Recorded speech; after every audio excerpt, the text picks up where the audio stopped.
Since its establishment in 2015 as one of the main activities of the International Year of Evaluation, EvaluYouth has been about action.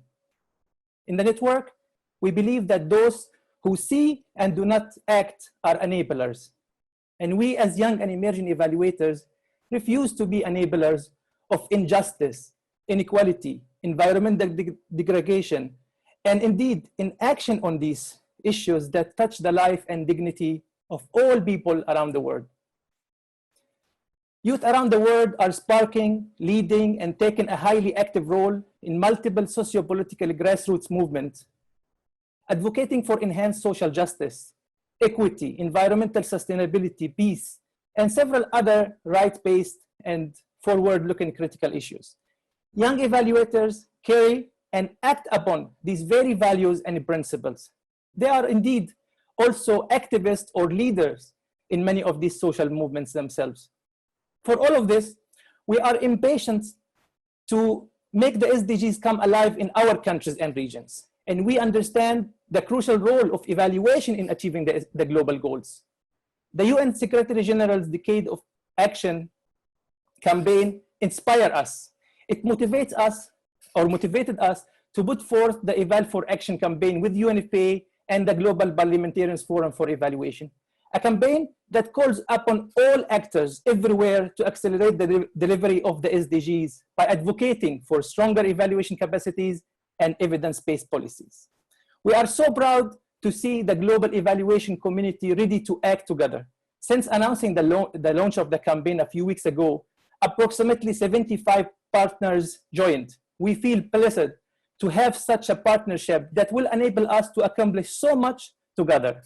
We in EvaluYouth are so grateful for UNFPA's shared passion for action. EvaluYouth and young and emerging evaluators found a true partner and advocate in UNFPA. Young people are eager to make a difference and bring about change, but they unfortunately often do not find the right partners or platform. We in EvaluYouth found great partners in UNFPA and the Global Parliamentarians Forum for Evaluation. And in Eval for Action, we found an outstanding platform, which we hope will share with all of you, and we're already doing. Youth are the engine of activism and social change. Young and emerging evaluators will be there to ensure that we all keep our energy for and focus on action with justice, equity, environmental sustainability at the forefront. We, or actually for me personally and many of my colleagues, Eval for Action is not only Eval for Action, it's Eval for Justice, Eval for Equity, and Eval for Sustainability indeed. We are all in this together. We have no time to waste on inaction. And I say, if not now, when? Thank you so much. Well, why Eval for Action, and what is Eval for Action? Well, first of all, let me go back to 2015 and the challenge that the world met in 2015. Just few facts. You know, the number of extremely poor in sub-Saharan Africa since 1990 increased by 50%. The global CO2 emission increased by 64%. The share of global income going to the top 1% richest people was more than 50%.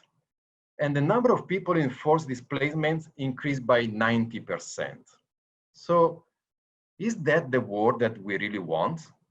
Or do we want a world where all rights for all human beings everywhere at any time are met, reaching the farthest behind first? And that's really the mission of transforming our world by 2030 that was set by the Sustainable Development Goals, that are the most global and ambitious roadmap to achieve equitable and sustainable development. Unfortunately, we are not on track. And let me just give you two examples. Even before COVID, the projections tell us that eradication of poverty will be achieved by 2072. Gender equality will be achieved by 2189. no one will be in the world by that stage. Do we really want to wait so long? And that was before the famous 2020. That was before COVID-19, that is a health, socioeconomic, humanitarian, and human development crisis that is really increasing inequality and racism and civil unrest. And we are all aware of climate change. So all of this could lead us to feel like this person here. But in reality, we should move from that feeling to this one. We should be ready to start and run and accelerate. And that's exactly what the UN Secretary General Antonio Guterres did last year by launching the Decade of Action. It's really about increasing the ambitions, the scale, and the speed of the Sustainable Development Goals to achieve equitable and sustainable development by 2030, and evidence evaluation as a key role to play. Because evidence tells us what works and what does not work, why, for whom, and under what circumstances. And with a world that is increasing in inequality, equity focus and gender responsive evaluation is really very, very important. So that's why the Decade of Evaluation was launched. It was launched exactly to accelerate the contribution that evaluation can give to achieve the Sustainable Development Goals. So as previous speaker already mentioned, the Decade of Evaluation for Action is aligned to the Decade of Action. It's a multi-sectoral advocacy campaign, and the focus is really about mobilizing the commitment to action. We are just launching the campaign today, but we will have a series of regional consultations where everybody can identify and commit to action. How to do that? Well, we already have over 70 partners across the world, from young people to parliamentarians, from United Nations agencies to civil societies and NGOs. Because the campaign really belongs to everybody. It's really a shared ownership. So it's really a call for the time to accelerate action for influential evaluation now.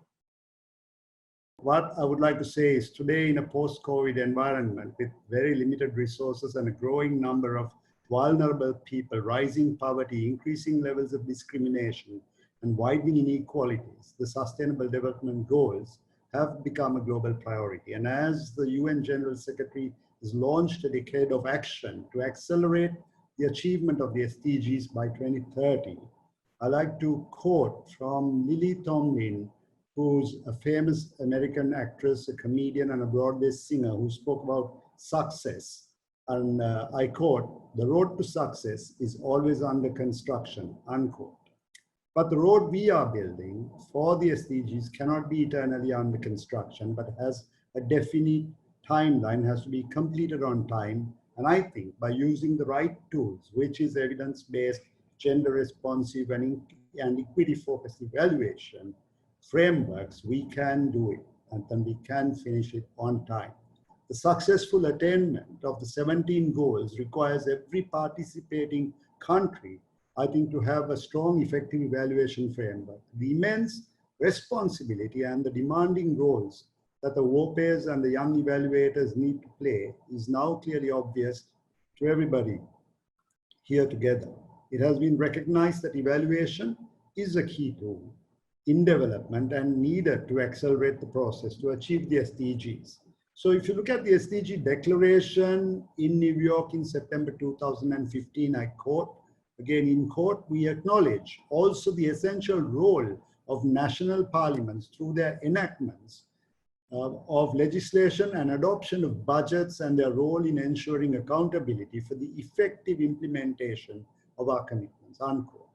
So most of the demand and user evaluation must come from the largest group of end users, which is government or parliaments. The required legislation, the budget allocation, etc., to establish a strong evaluation framework requires support in parliament and by politicians. But there has been, as you know, a huge gap between the politicians and the evaluation community at large.